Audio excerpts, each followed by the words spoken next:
Alors là, on est en Mayenne. On vient de quitter la Normandie depuis pas très longtemps en fait, depuis une poignée de kilomètres. Et là, on arrive dans un petit hameau d'un village qui s'appelle Saint-Patrice au désert.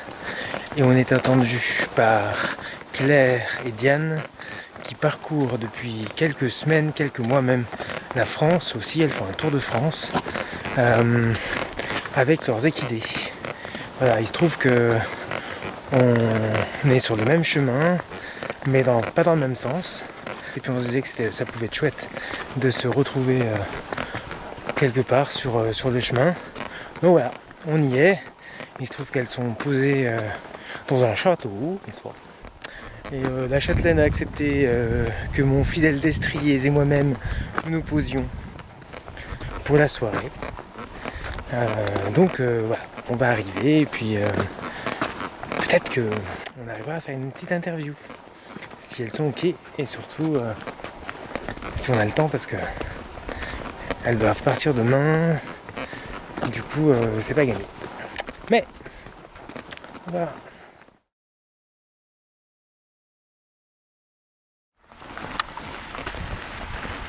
Salut.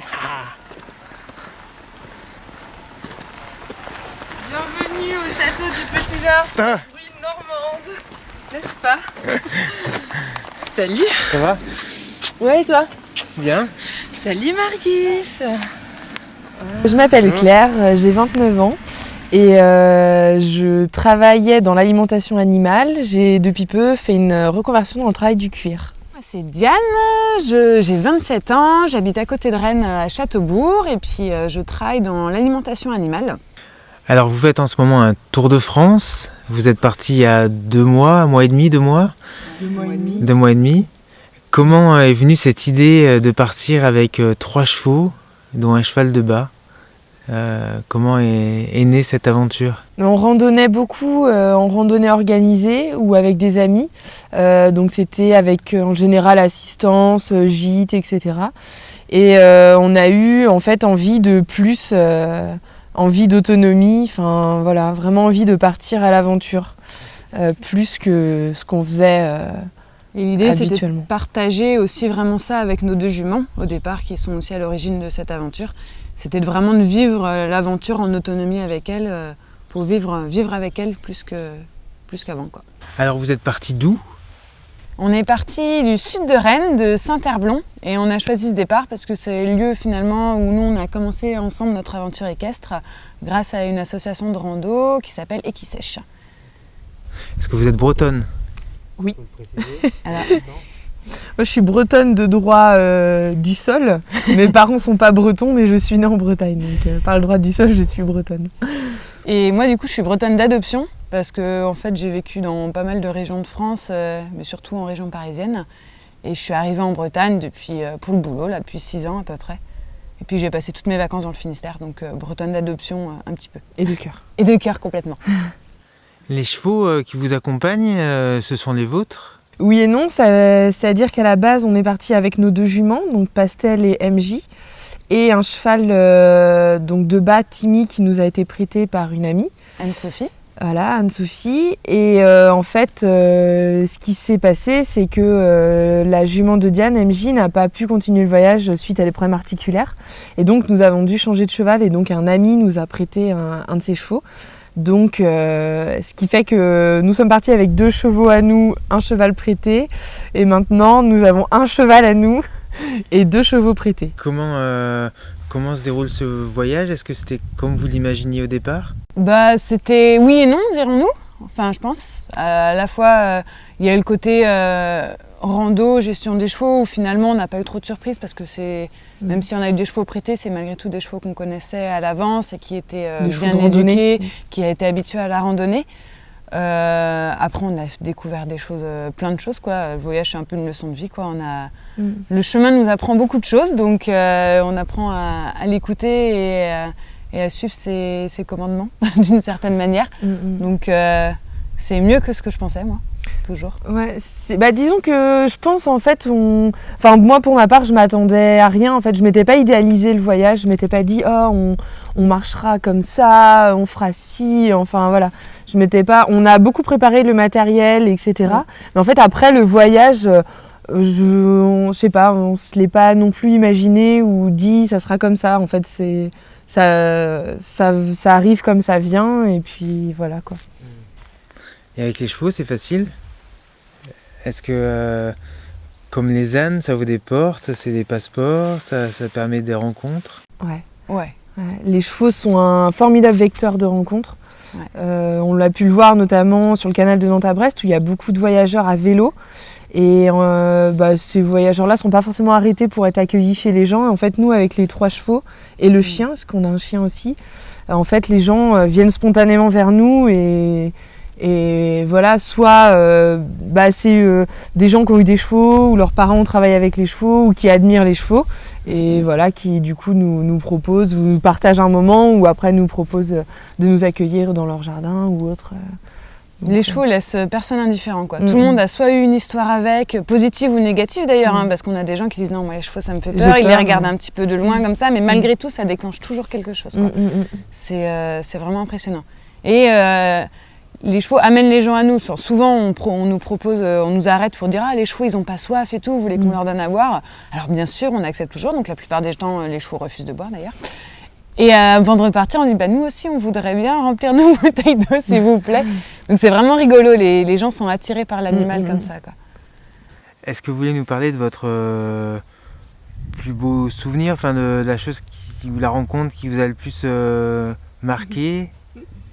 Ouais, on peut. En fait, c'est une famille qu'on a rencontrée il n'y a pas très longtemps, tout juste au moment où on rentrait dans l'Orne. Donc c'est Delphine, Bruno et leur fils Mathéo.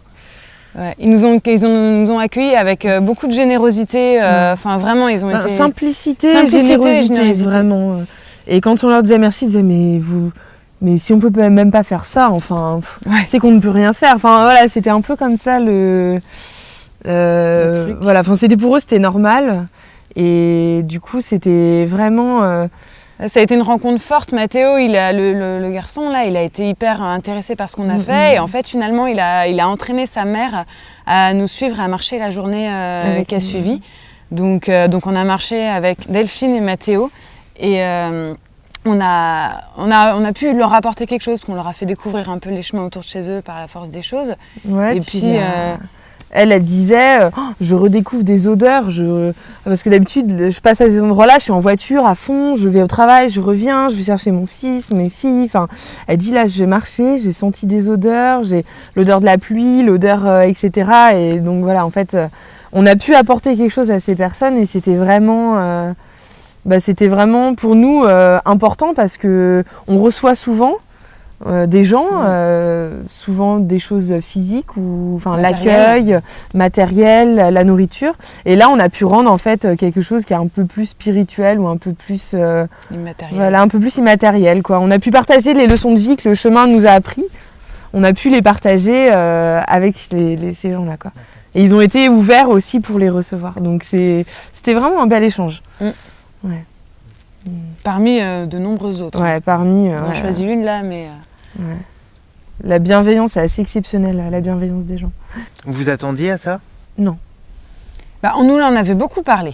Parce que moi je sais, quand je discutais avec des gens qui ont voyagé comme ça, là, on nous dit toujours, les gens sont accueillants, généreux et tout, mais c'est assez, c'est pas concret, quoi. On se dit, oui, c'est vrai, c'est sûr, si je vais demander de l'eau, les gens vont m'en donner, mais cette spontanéité, cette bienveillance, cette attention qu'ils ont à nous, c'est vraiment inattendu et hyper touchant, quoi. Non, moi je m'attendais pas du tout à ça.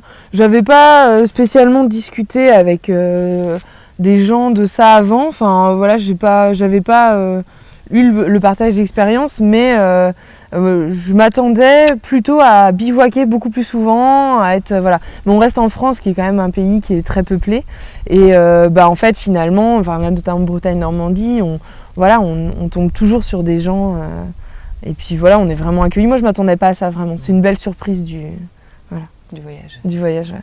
On est un peu à l'opposé de ce qu'on nous montre tous les jours aussi dans les médias.